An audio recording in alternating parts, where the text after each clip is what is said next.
What's up, what's up, what's up? It's your boy DC Too Cool back here for another video. Today's topic is S Cells and Super Saiyan God with the newest interview slash statement from Toriyama Sensei himself, Akira Toriyama, author and founder of Dragon Ball. Now, I think this was a V Jump. I can't remember. But let's go ahead and get right into it. So we're gonna cover the Super Saiyan God first thing. That thing first, okay? So Super Saiyan God, apparently, there was an original Super Saiyan, Yamoshi, I believe his name is Yamoshi. I'm not sure how you pronounce it. I think it's Yamoshi. We're going to run with Yamoshi. Okay. So, he is the Saiyan, apparently, that, the Saiyan the legend. The Vegeta spoke of, the Frieza was afraid of. And apparently he was pure of heart, gentle heart, whatever the case may be. Him and his 5 friends turned on the other Saiyans. Apparently he's able to go Super Saiyan, and he's able to, I guess, beat some of them, whatever the case may be. But eventually he was overwhelmed by the odds and the numbers. Despite the fact he's going Super Saiyan, which seems a little ridiculous, but hey, I guess it's possible. Whatever. Sure.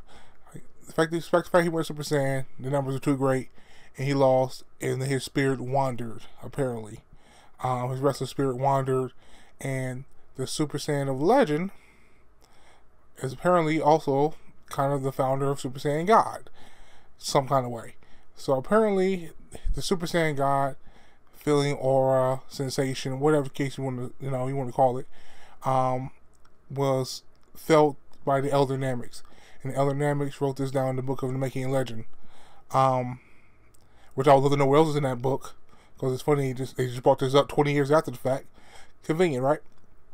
So apparently, in Beerus' dream, or his premonition, he was sensing and feeling Yamoshi's ki.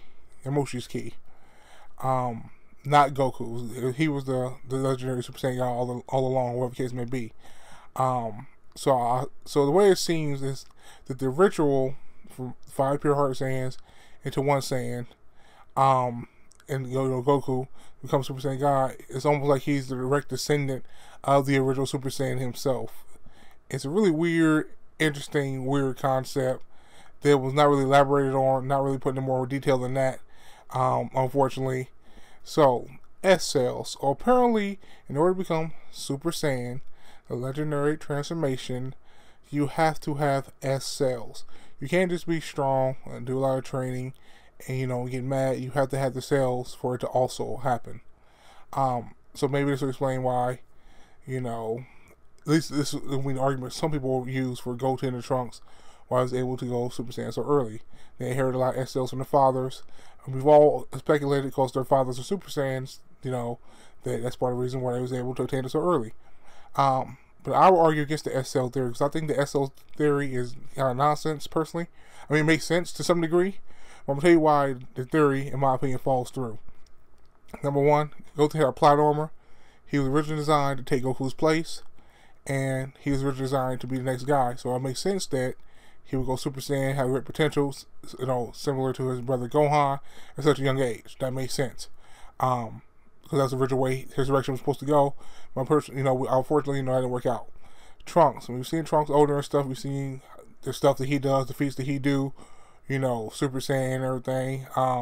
Super Saiyan Rage that came out of nowhere with no explanation. It will tap into that in Super, if you're counting it as canon. And then, so young Trunks, he trained with his father. Goku trained with his mother. So Trunks is of royal blood. He is, technically the prince, because technically Vegeta actually is the king since his father has passed, of the Saiyans. He is a royal bloodline. So his father being a proud prince and a warrior of great, status and, ability, it makes sense that things will come easier for Trunks as well. So that's my argument for that as far as the S cells. Because I will also argue, why did Vegeta go Super Saiyan when he was, for his first Super Saiyan, when he was on that distant planet, or whatever the case may be, when he went mad, went raged, and carried any more, so on and so forth. He wasn't pure of heart then. He wasn't really a good guy then. You know what I'm saying? So if you're talking about the gentle, pure of heart, if that's the argument, then in my opinion, that theory falls through because he wasn't really a good guy then. He was only training in order to beat Goku and kill him, and still rule the planet. Take over Earth, whatever case may be, and avenge himself from the shame of losing to this low class peasant. You know what I'm saying? That's the only reason he was doing all that.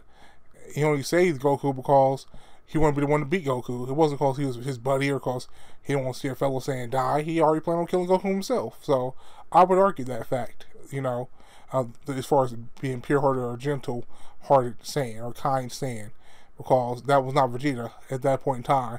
Later on in the Buu Saga, yes, but at that point in time, no. So moving on. Also the S-Cell theory. Why would you wait 20 years to say something about S-Cells now? Wouldn't this be more important and make more sense during the Saiyan Saga? Well, no, not the Saiyan Saga, but the Android Saga or the Cell Saga. You know what I'm saying? When everybody was going Super Saiyan, Trunks, Gohan, Gohan level 2, level 1 and level 2. You know what I'm saying? And you had Super Namex, so Vegeta, Super Vegeta, Super Saiyan Trunks, Super Saiyan Ultra Trunks Grade 3. Wouldn't this have made sense for this S-Cell theory or, confirmation to, brought to play then, or even in the Buu Saga, you know what I'm saying, with Super Saiyan 2 and 3, and Majin Vegeta and everything was popping? Wouldn't that have made sense then, to bring it up? Why would you wait this long if you always had this in your mind? This always was the case. It doesn't make sense. I truly believe it's something Toriyama pulled out of his ass in order to damage control for Super, because let's face it, guys, come on. Whether you like Super or hate Super, that's irrelevant to the point. The point is, these Saiyans of Universe 6 are stomping all over everything Universe 7 Saiyans have done, making a mockery out of them. And a lot of people don't like that, and myself included. I mean, Cabba's okay, Kel Khalifa are okay. I prefer Cabba over there as far as personality goes, although I like Khalifa's design the best, but I mean, Broly, Kel's a Broly wannabe, Goku. Khalifa is a Goku wannabe. I mean, that's just the way it is. Cabba's the only original character out of those three. But the fact that he can go Super Saiyan 2 out of nowhere, you can argue he was training, but still, Super Saiyan 2 is a huge feat, and I mean, Kel Khalifa, though, that don't make no sense for them. It's Legendary Super Saiyan, Super Saiyan, Super Saiyan 2. I mean, as fast as they've done it, because here's the thing I will argue. Okay, S-Cell theory. So they have a lot of S-Cells in their system, right? Let's say they have a lot of S-Cells, right? Okay. Here's the thing. Shouldn't you have to train also your body's limitations to get that, like we've seen in Universe 7? The Universe 6 Saiyans barely had any muscle definition. They're smaller. They're the small frame. They're not really muscular or having real definition to them. They're just small, small people. And we seen Khalifa. She was just like a little thug chick. She was like a brawler, like a little mob boss. She wasn't out there in the streets, being a martial arts master. She barely knew how to fight. She was getting smoked, She was trying to learn how to fight in the Tournament of Power. So if she doesn't really fight, if she just brawls, she's not a martial artist, and so it means she has to not push her body. You can tell just by their frames and how small they are. How could someone like that, even with a lot of S-Cells, just go Super Saiyan like crazy? And maintain the form and fight in that form for extended periods of time. There's one thing to gain the form and actually maintain the form. Goku and Gohan had to work in the hyperbolic time chamber for a year in order to, maintain and master Super Saiyan. But you telling me this girl could learn Super Saiyan, then 2, and maintain it the whole time? Come on. We need to stop. We need to stop. You know what I'm saying? So, in my opinion, this whole argument or this S-Cell thing is damage control in the ass pool from Toriyama to to save face and try to defend and save Super, because Super right now people are with their pitchforks trying to, just go in on the serious stuff, and it's not, I mean, it's okay. Toriyama is a writer who is very consistent and very forgetful, which hurts his own fandom, hurts his series. Because you got people arguing, well, this is canon, this isn't, he said this, he said that, this is what he meant, no, this is what he meant. Toriyama's too consistent, with his own story, so it's just all over the place. It's a mess. But, so, tell me what you guys think about this.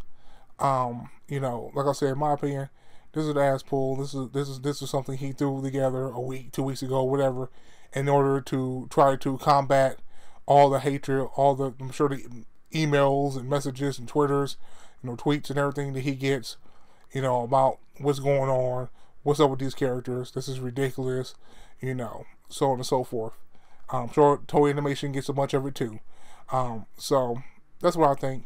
Tell what you guys think. Till next video. Thanks for watching. Like, subscribe. The usual. Peace out.